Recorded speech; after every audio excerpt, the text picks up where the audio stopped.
Hey, this is Candace with WeDharma.com. So, I've been thinking a lot about this whole soulmate deal. And being that it's the holidays and everyone's really around their family and their husbands, wives, lovers, that kind of thing, um, I've been talking to a lot of my girlfriends and guy friends lately about what they think that is and that definition. And, you know, if the holidays are that special time where we share with our most loved ones, who would you want to share it with and why? What makes that person so special? Is it your soulmate? Is it just your girlfriend or boyfriend for now? Is it just the person that was in your life at the right timing?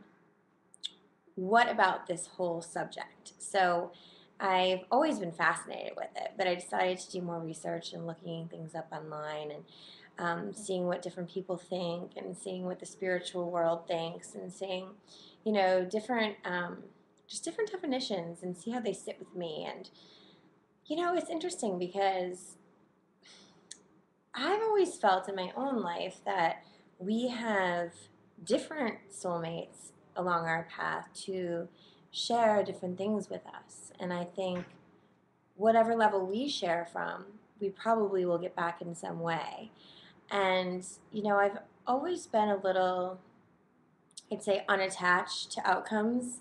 I mean, of course, we all like fall into that sometimes, but when I sit back and meditate, I've been unattached to outcomes of relationships because I've always felt like if I'm enjoying the moment and what's happening, that's enough. And that's what it's meant to do. It's meant to bring you to the next point or meant to enlighten you in some way and you're meant to enlighten the other person in some way, but maybe not forever.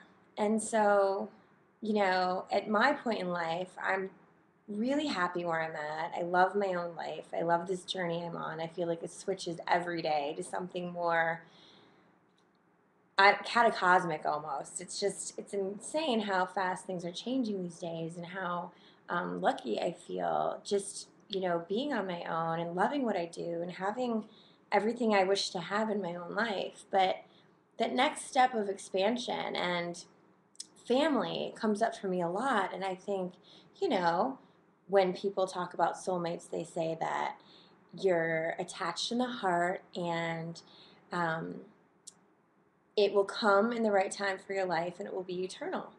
So I keep thinking, well, what if there's all these different soulmates and you just have to choose? Or who's to say when you're completely ready? Because people change all the time. Or who's to say when this person is going to be the person that you grow with in a way where it's 1 + 1 is 3 and you discover new things about yourself that help you in your confidence and in your um, opportunities in the world and your purpose and just your, at the end of the day, potential and vice versa. And I wonder if there is that element of selflessness and selfishness that ruins that a lot of the time, or is it just ruining itself, or we're ruining it because we're not ready yet? I don't know.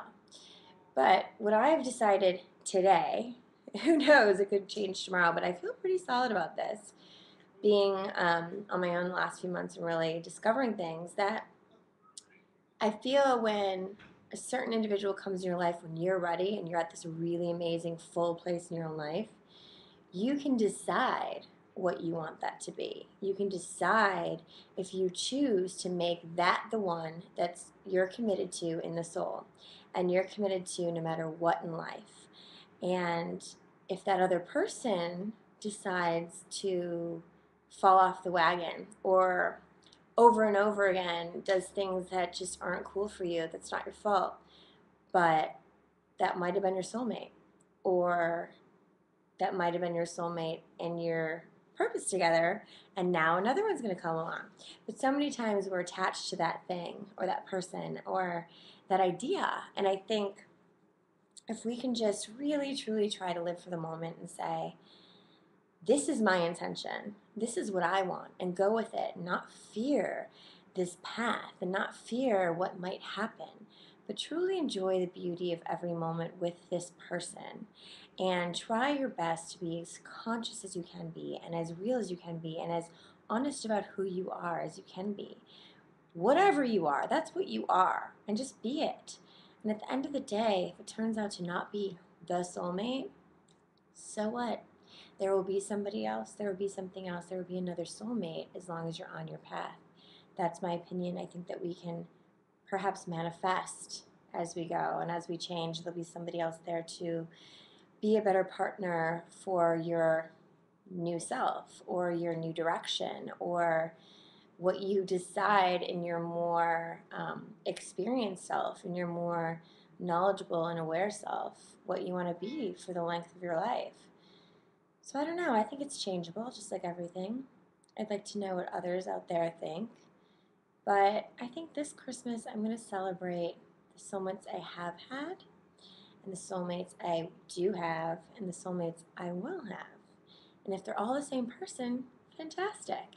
And if they're not, that's okay too. But I think in the grand scheme of life, when we look at these moments and these experiences and these beautiful people in our lives, all we can really do is be grateful if we're happy where you are now. So I'm happy. I hope you're all happy.